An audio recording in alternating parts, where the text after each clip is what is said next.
Hello everyone, thank you so much for giving this opportunity today. In this interview, usually we do a lot of interview, but in this interview we have an opportunity to connect with one of the most talented high school student from Australia, Nathan. If I would like to talk about his achievement, he is one of the Dyna recipient awardee. He is also one of the top 10 finalists of Chegg Student Global Student Prize. He has been also significantly working in the field of education as well. He also provided free tutoring to high school students during the COVID time as well. So there are a lot of achievements and recognition he has achieved in his high school till an age of young age. So it's my privilege that I have an opportunity to connect with Nathan today and taking his interview. I hope that with the help of this interview, all of the students who are living in Australia who wanted to know more about how they can transform their lifestyle like Nathan, how they can achieve that kind of milestone and achievement at such a young age. It's our pleasure that we can try our best to ask all the relevant questions that can cover up all the various fields that anyone should have a question about. Other than that, he has been also one of the most selective, like he got accepted in one of the most selective student in USA, that is Princeton University. So congratulations, Nathan, for that. And we Yeah. also have some basic questions related to your university as well, which we will be heading to at the end of our interview. So without any further ado, I would like to give an floor to you, Nathan. If you don't mind, would you like to introduce yourself to all the international community members who are interested in knowing more about you? Thank you. Yes, of course. So, hello everyone. My name is Nathan. I grew up in Hanoi, which is the capital of Vietnam, but I moved to Australia for school at the age of 12.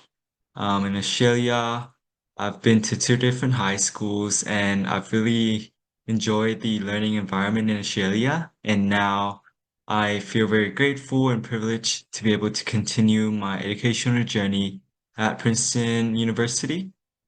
I'm not 100% set on what I want to study at Princeton yet, but I know I have interest in youth rights and I want to be able to, I guess, uplift and advance marginalized lives in the future, one way or the other. So yeah, that's a little bit about myself and my interests. I think that's a wonderful introduction. Thank you so much for introducing yourself. Now we can formally start it to our interview. So my first question usually people have, how do you define your success? I think success can be defined by many ways, but to me, it's being able to see and visualize the impact that I'm making through my actions, I guess. So I am actually working with my nonprofit organization, Scientists, and seeing the impact that my organization personally have been able to make to youths from around the world in rural schools specifically, and seeing that the resources and the support that my organization is providing is actually valuable to them. I feel like that's how I define my own success, I guess. So yeah, seeing my impact being actualized. Thank you so much. So now we can move to the next question. At such a young age, you have achieved a lot as much as what you attribute your success. Definitely my family. Because although in Australia, I actually lived away from home. So I lived in different homestay families. And I didn't have the opportunity to meet my parents and my relatives regularly. I feel like having that, I guess, virtual support network still is very valuable. So during difficult times, I definitely rely on my parents, as well as my relatives in Vietnam a lot. And I feel like they are my source of strength, regardless of how cliche that sounds, but it's really true. Yeah, so having that support network around me, I feel like really helped me through my difficult times, I guess, and they also pushed me a lot to pursue my goals as well. For like I am very much happy that your family is supporting you what you wanted to do in your life. That's phenomenal. So now we can move to the next question. This is one of the most biggest question every high school student wanted to know from you. How do you balance your time between your all like duties and responsibilities like your professional work and your organization work? How you balance your lifestyle? Well, the honest answer is that I actually didn't. So I did not balance my life that well. To be honest with you, during high school, having to take up so many different extracurricular opportunities while finishing the ATAR system in Australia, I definitely sometimes, well, a lot of the time, skip my homework at school in order to work on my projects. And then yeah, some of my teachers can testify to this, but sometimes I do slack off during class because I was so focused on other things that are happening within my extracurricular activities. And although I'm not the best person you should ask when it comes to time management, I feel like it worked out at the end for me. So I think to me, it's all about knowing or I guess about passion. So if I whatever I do in life, I feel like as long as I think there's fulfillment in it, I would try to pursue it to the end. So yeah, I did not balance my life that well in high school. Definitely a lot of late nights, a lot of all-nighters. Definitely do not recommend. But yeah. But I think time management tips that I can give is to prioritize. I tried to do that, but it got really difficult in busy times to maintain that habit, but try to prioritize as much as you can and plan out your schedule. Um, the thing that I did that kind of worked for me is that I would actually have a list of what I want to accomplish on that day, but I wouldn't set a specific time for each of the things. So I would do it as so according to my mood. And I feel like um listening to my feelings and kind of like what I want to do at a specific time definitely helps me to work effectively. Yeah. Got it. Thank you so much for answering that question, Nathan. Now, I would like to ask the next question. So, if you could make one law for the whole world, what would it be and why? This is from my side. It's a really interesting question. Thank you for asking. My whole life, I've been a really strong educational advocates. So not just education, but quality education for all youths. So I feel like if I have kind of like a superpower, I would want to make primary and secondary schooling free for all children from around the world. That is one of my biggest goals since I was young, to see that all children can have the opportunity to go to school and not just learn, but have the opportunity to um, get themselves involved in different in school and outside of school activities and have that ability to learn not just within textbooks, but outside of the textbooks as well. So that's definitely something that I believe we can do. And if we work together, yeah. Yeah, that's a really amazing vision of your life. And I hope that because of your hard work and dedication, I hope that one day you will definitely achieve this dream. I think your organization already making an impact to the society. I myself has an opportunity to check out your organization and the impact and the work your organization has done from last 2 years. I think it has been really amazing.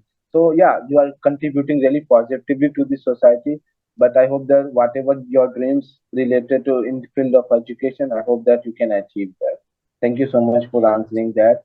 So now I would like to know more about how have you felt over motivated? How do you overcome negative feelings? Well, as you can imagine, being alone in a foreign country at a very young age and having to go through puberty and I guess grow up by my own, I feel like it was a very difficult period for me at that transition point. So there were definitely a lot of negative feelings, and I was definitely a little bit sad at times, I believe. So the way that I dealt with it initially was that I wouldn't tell anyone. So I would keep everything to myself. But also because of that, it led me really to my breaking point, I guess, because I would hold all that negative feelings to myself and not tell anyone. So at a point, I've kind of realized that in order to deal with my feelings, I wouldn't say deal, but to work with my feelings, I would have to put it at the forefront of my mind and actually actively seek for ways to address them rather than suppressing them. So what I did was I reached out to my counselors at school. I also opened up to my family, to the people that I trust the most, my friends, and they were incredibly supportive, and I'm very grateful for that. And having that support from my family, from my friends, from my school counselors really helped me to improve my mental state. But also because of that, I was really inspired and galvanized to help other youths do the same. So that's why I decided that in year 11 that I wanted to start an app that would help marginalized youths, I guess, share and track their feelings. And although the app is very basic, I feel like it's my best effort to help combat and destigmatize mental health issues within the youth. That's really amazing. I'm very much impressed by you, like how much you are passionate about making a difference to the society. Because most of the people that I have seen in their life, they just wanted to achieve only the dreams that that can provide them the comfort, luxurious things. No one would like to work for this society. They just think that it's completely waste of time. We can't make any difference. But one thing my life has taught me, even today, you ask me like why I work for the non-profit organization. Many of my friends always used to make fun of me, like you are doing something unnecessary work. It doesn't making any sense at all. You are no, you do not get a good college in or university to study in USA or something like. It is not a really very full helpful extracurricular activities. That is something you can add to your resume. For me, it doesn't matter at all. I never do the things just for the sake of uh, upskilling my resume or for achieving any award. For me, it's all about helping people. That's what actually motivates me to work for the opportunities platform, and that is one of the biggest motivation factor because I understand the one of the biggest issue of society, and I have worked on, and definitely it has made a really significant impact from last 1 year, and I'm hoping to work more years.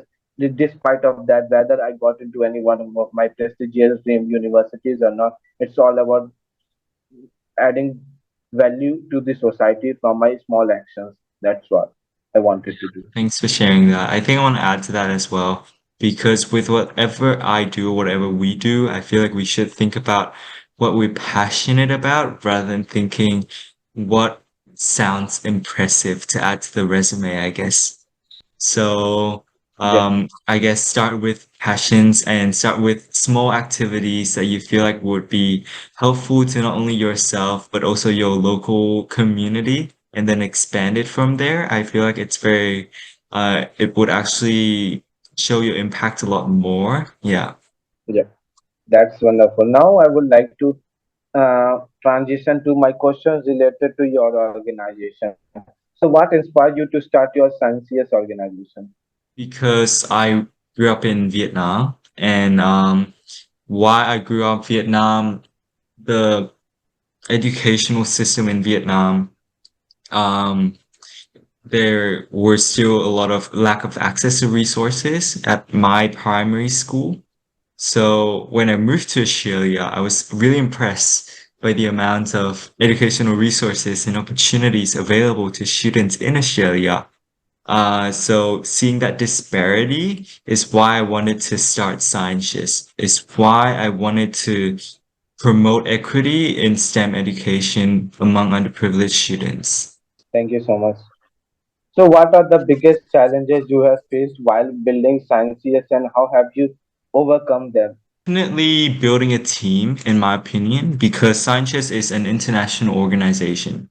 So we have members from 4 or 5 different continents, and we work That's really good. primarily virtually, aside from our chapters and within our board members.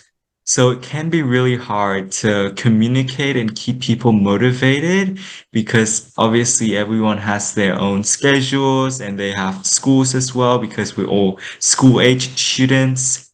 So building that strong team was one of the most challenging aspects of starting up scientists. But the way we combat that is we have a really clear system. So we put everything on our Upwork and we try to assign tasks strategically and make sure that we can tailor to everyone's schedule as well as bring out I guess the strengths in everyone. Yeah. So, what advice would you like to give aspiring entrepreneurs and just starting their own organization? I think my advice is firstly to identify an issue. Your issue, so within your community, you can identify so many issues and try to, first of all, truly understand the issue that you are trying to tackle. So my issue that I recognized was definitely the disparity between STEM educational resources between third world countries and more developed countries. But you cannot look at an issue from Mhm. the surface level, I guess. You have to try learn how to dig deep and I guess immerse myself in people's situations before you think of assisting them. So that's one of my biggest advice. Anyone, any students, any youths who want to start up a nonprofit is to make sure that the issue that you are trying to tackle is significant and it's relevant to communities locally, first of all, and then communities worldwide. Yeah. Mhm. That's really amazing. I would definitely keep a note to everyone who is listening to you. Definitely take this advice and note it somewhere else because Nathan is sharing his valuable advice from his own experiences and the achievement that he has achieved. So now I would like to know, what do you think about the education system worldwide? How it is different from your country, and what is something that you see the one of the biggest issue that is in all the education system? It could be my country, India, for you in Australia in general. I know that you are very much privileged that you have an opportunity to study in Australia, but still there is something that you see is the problem in education system all over the world. That is something that you think I can solve it. I think one of the biggest issues that I see in Australia personally is the marginalization of certain groups of students at school. And so, for instance, in my city, Brisbane, one of the Christian institution near my school sent out a contract to all parents that would only enroll students if they adhere to their biological sex. So they're basically discriminating against LGBTQIA plus students at the school and would not allow them to get an education if they identify as so. So I feel like that's one of the biggest issues that is still present in the Australian educational system. The fact that certain groups of students are marginalized in school and they are not afforded the same educational opportunities as other students. That's really very sad to hear that.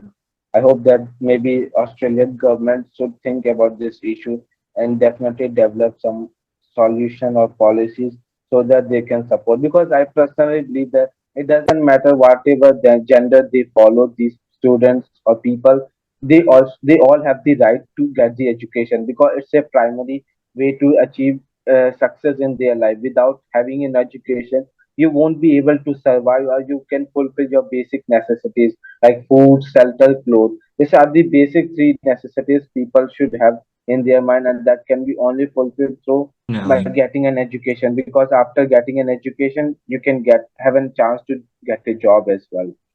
So What now about I in would like India? to know. What do you think is the most pressing issues in terms of the educational system in your country? That's really wonderful that you asked me this question. So I personally believe that our Indian education system more focus on having a marks, because in our Indian education system, if you have scored 100%, you will be considered that you are a good student. But if you have scored more below than 70% or below than 60%, you will be treated that why parents are wasting money on you. You don't achieve anything in your life. I personally have gone through many such kind of like circumstances in my life as well. Recently, one of the incident that has happened, as you know, if you have been checking my LinkedIn profile, I have been currently working on some projects in America. So because of that, I have been able to prepare for my internal exams in college. So because of that marks, I just got the passing marks. So the marks, like usually 60 out of 30 I have received in all of my subjects. So which is something my teacher has just pointed me, Ankit, I have not expected from you that you will score this much of less marks. What's the reason behind it? And that time I don't have any words to say because I know that I haven't prepared well enough. I have some other activities which I have been involved in that leads to having less marks. So in our education system we do not get any sort of extracurricular activities opportunities in spite of having, if you study in a big cities or if you are studying or going to a top or maybe very like expensive schools that provides you additional extracurricular activities. Mm. But in general, if you are studying in a village or a small tier schools, you won't get that opportunities what other students have a Yeah. privilege to get in. In a one nutshell, I would say it's very difficult to build a skills. We just can get the education through which we can qualify our standard of education system. But at the end, we need to work eventually by ourselves to build the skills. And actually, Yeah. this is the one of the biggest reason why the 90% of the students who belong to villages. I personally come from a very small village in India. I do not have a chance to build my profile. What the universities of USA, Canada, or other parts of countries are asking for, because there was no any knowledge for me. I don't even speak English language as well. Being coming from a small village, I learned English language a bit late, so that's totally vanished my entire high school life. I develop everything, I understand the problems, everything a bit late. That's completely ruined my life. I could not able to build my profile what universities are looking for. So unfortunately, I could not able to get into any of my dream university in Australia or USA as well. But other than that, I'm still happy with that because it doesn't matter whether I have achieved my own dream or not, but I'm helping the other high school students or college students from all over the world to achieve their dreams. That is more important for me. I do work not just for the sake of my accomplishment, I do the work to bring a smile to someone else's face. For me, the problems that I have faced during my high school life, I don't want it that the students should have to come across. That's the main reason, and that's why my organization play into a role. We completely focus on SDG 4, quality of education. We connect the students with different non-profit organizations all over the world. Even if there is no any organization exists, I personally create the opportunities for the students to support them. So, yeah, I hope I am able to make you understand. I know Thank that you for I sharing go that. very fast. No, no worries. Thank you so much. So now I would transition to your like you have also worked for the fight of mental health as well. I have seen in your profile LinkedIn you have clearly mentioned about that. So I would like to know what was it like starting in health patron? So, Health Patron is an app that helps marginalized youths share and track their feelings. It's an online application, an Android application. And through Sanchez, I've been able to meet and work with some amazing people. But also through Sanchez, I've also gotten into youth mental health advocacy. So I've worked with different mental health organizations in order to raise awareness on youth mental health, such as Chegg on their Global Youth Mental Health Week.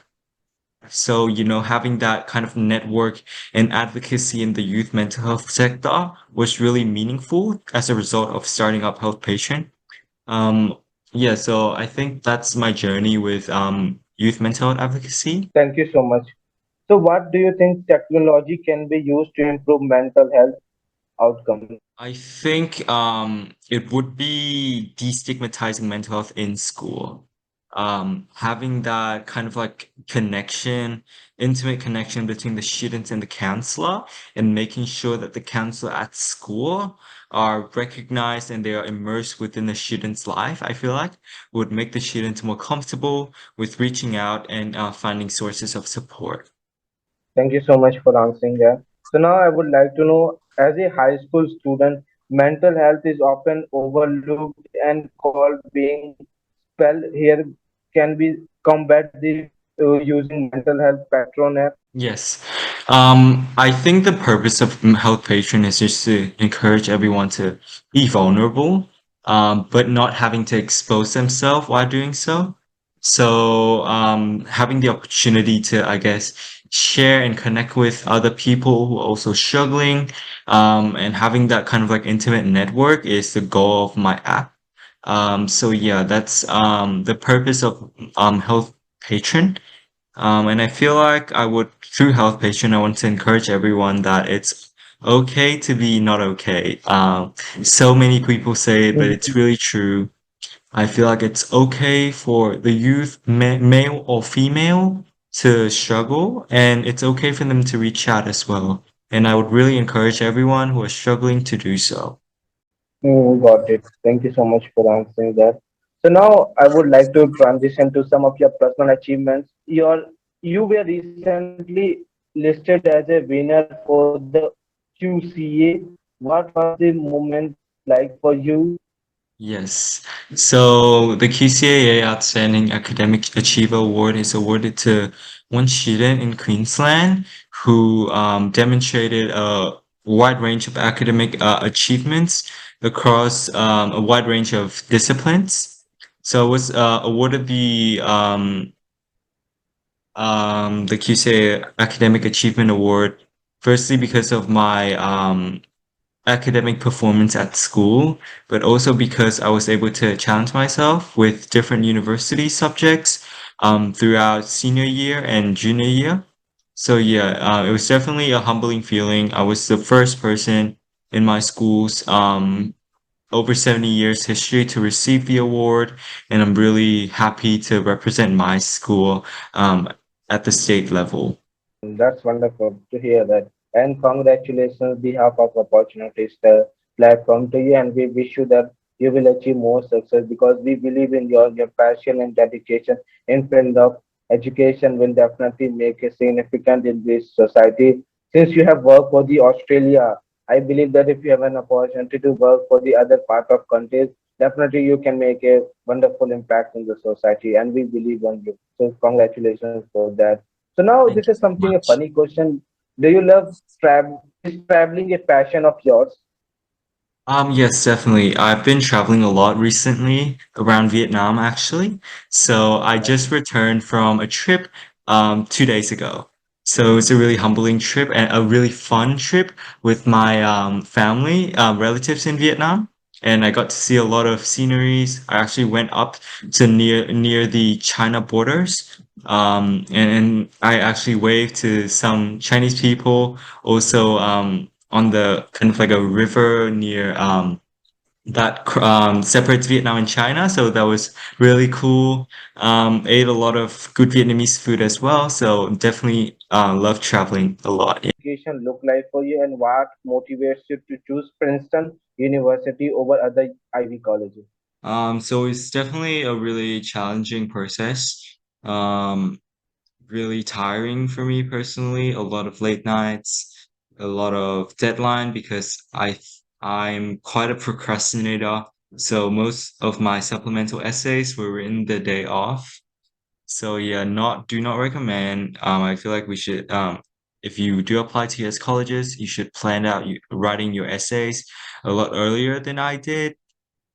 But yeah, really challenging process for sure. Even the process of like filling out my financial aid application was kind of challenging and gathering all the documents for that. So yeah. I would like to know there's a one follow-up question regarding that. Many of the high school students are interested in actually studying abroad, especially they wanted to study in the USA and the Ivy universities. The reason is that Ivy universities provide a 100% scholarship depending on merit based or need client scholarship. So I would like to know how could a high school student start their preparation in journey of building their application at the end to get an acceptance letter from the university. How do they start completely? If you have something tips or a knowledge, how a student, high school student, can build their roadmap to the journey of their first education. So obviously getting to a top US college is requires a lot of not just hard work, but kind of like luck as well. So depending on your situation and where you come from, I can't personalize my advice for everyone. But one thing that I can say is with top US colleges, you I would recommend you all to try to find something that you're the best at in the world. And if not the best at, one of the most talented youth in the world. So find that, I guess, um not I wouldn't say passion, but your selling point, and what you want to, I guess, portray your application as to the admission officers. That would be my advice. Yeah. Like, did you take anyone else for the college application, or you have done everything from your own? Yes, I definitely did receive help from my teachers as well as my counselors at school. So in Australia, we do still have a secondary counselor, so I did receive help from her. And it was really helpful actually. Asking for their recommendation letters, for example, and asking them how I can portray my application the best to my ability, and I guess build a theme to my application. That's one of my how I was able to receive help from my school. Yeah. Okay, so this question is specifically from one of the current local high school student from Australia. I don't know about which state or city he is from. So he wanted to know from you, Nathan, what subjects have you choose for class 12? So I'm in Queensland. So this is Queensland just recently adopted the ATAR system, I think in 2020. So we're a little bit late to everything, but that's okay. So in year 12, I did English. I also did mathematical methods as well as specialist maths. And then I do biology, chemistry, physics, as well as Vietnamese. Yeah. Got it. Thank you so much. So there's a one another question that he wanted to know. Did utter matter in college application?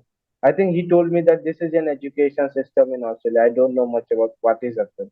Yeah, so ATAR is essentially, so after in Australia, you graduate with a number essentially. So all your hard work, you get a number. So it ranks from I believe 0.00 to 99.95. And depending on your performance, you get basically a number, which is crazy to me. See, like, can you imagine all your hard work, you just get a rank?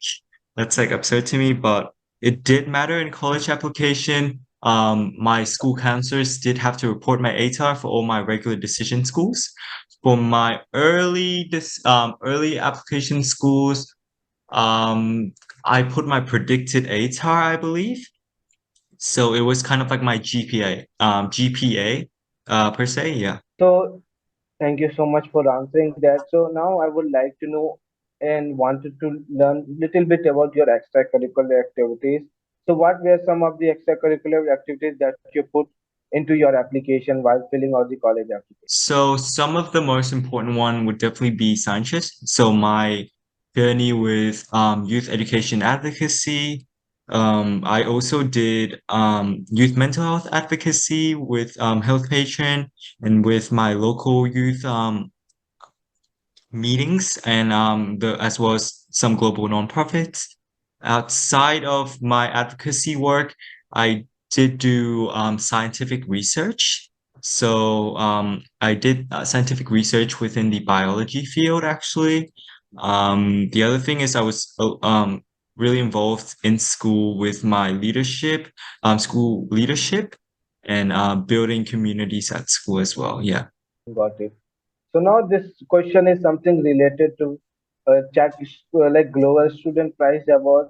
So I would like to know how did you get to know about Czech award like scholarship Global Student Prize Award, and what actually motivates you to apply for this program? Like I believe many of the high school students all over the world have done really amazing phenomenal work, but they always very stressed about should they apply or not because they think that how would they compete themselves in this pool of competitive application. So the Global Student Prize recognizes some of the best students in the world.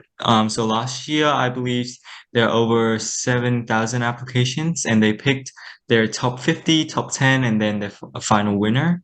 So through the Global Student Prize, I was able to network and connect with a lot of amazing and inspiring youth from around the world, really.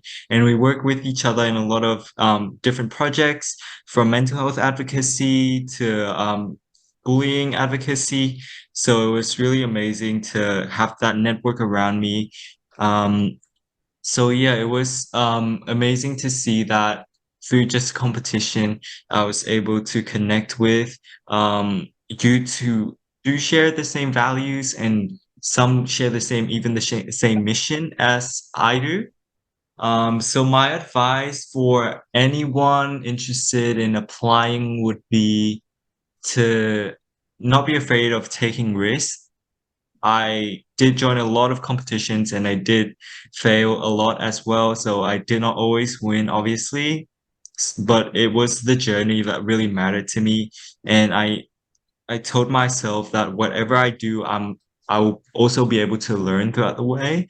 That's how I was able to keep myself motivated throughout the way. Yeah. That's really amazing piece of advice. Like I personally have submitted my application this year as well. I don't know how far I would go, but still I just keep myself motivated. Like I should apply because I believe last year I have an opportunity to take an interview of the winner of Global Student Prize. His name is Ignore from Ukraine. Yes. So he has personally recommended me, Ankit, you should apply because of your work and your passion to change the society in field of education. So I was also very much worried in the entire application process. How would I apply there? Because I do not have any achievements. I like that decrease my chances of being accepted. But still, he told me even one of the top 10 student prize awardee from Indian. She is from India. Her name is Anaga Rajesh. I think you might have heard about, right? I So think yeah, she has let me also. know how it goes for you. I'm very excited to see that you're also applying. I think it's an amazing opportunity, regardless of the Yes, outcome, I believe. It's a really great yes. opportunity for you to be able to, I guess, celebrate your achievements as well, because you did achieve a lot. I feel like you said you didn't, but you did. And it's really great that we all recognize all the youth achievements and celebrate active youth engagement. Yeah. For me, I told you always that I never participate just for sake of any prize money or any achievement. For me, Hmm. all matters is the learning and knowledge that I get Hmm. in through this process as well. It also helps me to build my writing style as well. How creatively I can think about how I can portray my entire journey or story in some shorter sentences. This will always be helpful for me. Other than that, because of personal recommendation from top 10 finalists, from top 50 finalists, even the winner. So I thought maybe let's take a risk and apply Yeah. there. So I just applied there, and like although two people have personally checked out my essays as well and given me a feedback on that. I didn't know that you were also top 10 finalist, so I can also reach out for you for a feedback about my essays. But no matter that all, maybe I would reach out Hmm. for you in future if I reach to top 50 or maybe top 10. I would Yeah. really hoping that you can help me and give me some valuable advice. Yeah, definitely let me know. I'm Actually, very excited for you and fingers crossed yeah. that everything goes well. Yeah. So now I have some last two more questions for you. So what's one social cause that you are most passionate about? I'm very interested in children's rights, more specifically promoting educational opportunities, equal educational opportunities for all youths. I believe that education is our passport for the future. And whatever I do in the future, I want to work in the educational sector and being able to, I guess, inspire and uplift youths to take up educational opportunities and level the playing field for everyone. I wrote about my passion. I definitely demonstrated my passion for education throughout my application with Princeton. And I feel like that's also one of the reason why Princeton chose me, because of not only my commitment to education, my commitment to allow others to access the same educational opportunities. Yeah. Thank you so much.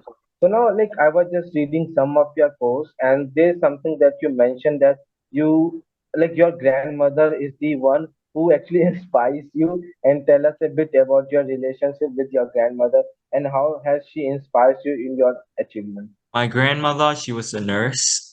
She served during the Vietnam War. She is a very brave woman. Now she is 75 now, and she suffered from a stroke recently.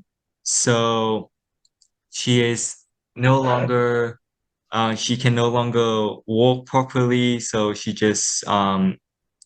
spends a lot of time lying in bed now. So now that I'm back in Vietnam, I'm trying to spend as much time with her because she was the one who taught me the value of perseverance and the value of sacrifice. And I really want to be able to, I guess, uphold that value for the rest of my life, really. And spending my time with her now is the least that I can do to say thank you to her. Yeah. Like you are the one of the best grandson any grandmother has can ever dream about. And I hope that she can survive more years. And I personally wish to the God that she can overcome. I know that at this late age, usually people don't able to get lead out from these diseases. But I wish that maybe something miracle could be happen, and maybe she could walk with her own feet. And I wishing you best of luck. And I'm very much happy that you just sacrifice your other achievement, but still you wanted to spend as much of your time with your grandmother. That shows that you are very much humble to your family. And I personally have been like sometimes I feel like that your story and my story is also very much similar to me. I was also with my grandparents at their last stage of their life, and I have been trying my best to being with them as much I can, despite of my education, everything was going at the same time. Because for me, family is more important because I believe that this is the last time where they need my support. If I won't be there, they always have a question in their that why my grandson was not with me because we have done everything for him and now he hasn't given back to us at the last stage of their life. Thank you so much for sharing that. I think it's very valuable. Yeah, I have one last question for you. So I see that you have been a Dina like awardee recipient as well. So I would like to know more about what is Dina Award and how as an individual student can apply for this, like how the process looks like. I'm actually even interested, but other students from all over the world are also interested, but I can't able to find any information regarding Dina Award. Finance and accolade for students who have made a good social impact, a positive social impact in their community. And the way you can enter is that someone will nominate you for the award. I'm not sure if it is currently open, but for my year, my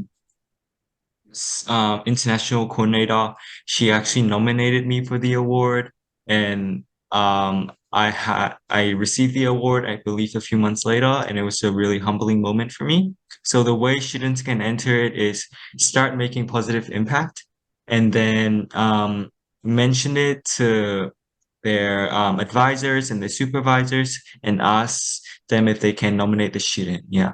What is the one final piece of advice that you would like to give everyone who is listening to you, and especially how would you overcome of the rejections, because every student really going to into depression whenever they hear the rejection email from the admission officer, or whenever they apply to one of their most prestigious fellowship or conferences where they wanted to get in, but unfortunately they got rejection. So how would you deal with that, and what final piece of advice you would like to give everyone who is listening to you?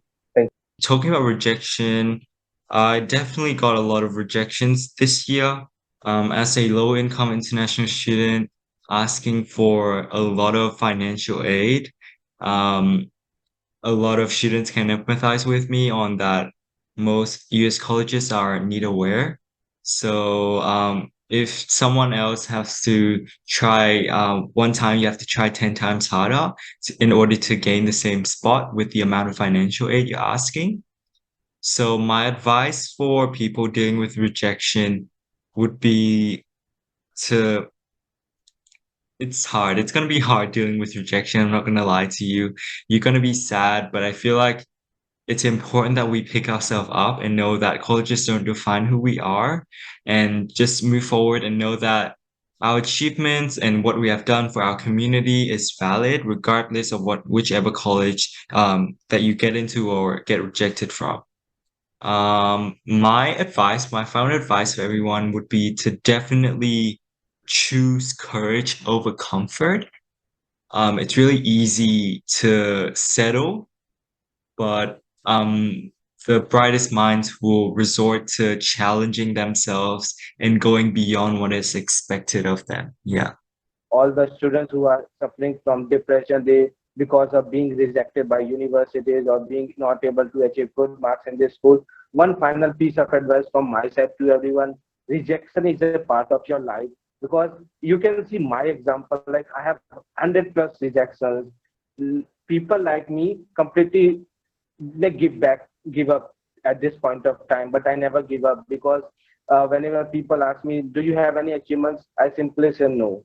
I don't have even a single achievement internationally. I know I do have received some books from big universities or big organizations. They have offered me as well, but other than that, I do not have any single achievement. But still, it doesn't matter for me. Achievement does not define anyone's success. That's something that I have learned from my personal life. And you won't believe that, Nathan, I don't have any achievements, but still, my work give me an opportunity, because I believe that achievements do not define anyone's success. All is matter your network. There is a simple quote I always share to everyone: it doesn't matter where you come from, it doesn't matter what your financial background is, all is matter your passion and hard work that will reaches you to the next level or your sky. Even you are living in a very small village in your country, if you have been doing really significant and positive, impactful work in your society, definitely one day you will be called out from your village and you will be getting recognized by somewhere in your future. You just have to be very patient, because this is the time the God is testing your patience. If you lose your patience, I believe you won't be able to achieve something big in your life. That's what something my life has told me, because I believe in myself. I know that how would I reach out to people? I don't even have a good English skills. Well, how would I request for people for having an interview? But because of my positive contribution to the society, because of my work in field of opportunities platform, people willing to give their interviews with me. Like, I already have a lot of interviews already booked up for this month as well. Other than that, if I talk about my journey with opportunities platform, it's been more than 1 year now. I have been able to reach this one organization to more than 62 countries. And that's something that I have been done. And this is something that I am very much proud of that. I know that I'm not a student studying in any top universities. I am a student who do not have any single international award. But at the end, whenever I look back to my past life, I have something positive work that reflects my dedication in field of education. I very admire your work and I would definitely love to connect with you and hopefully support each other in the future as well. Thank you for having me. Definitely.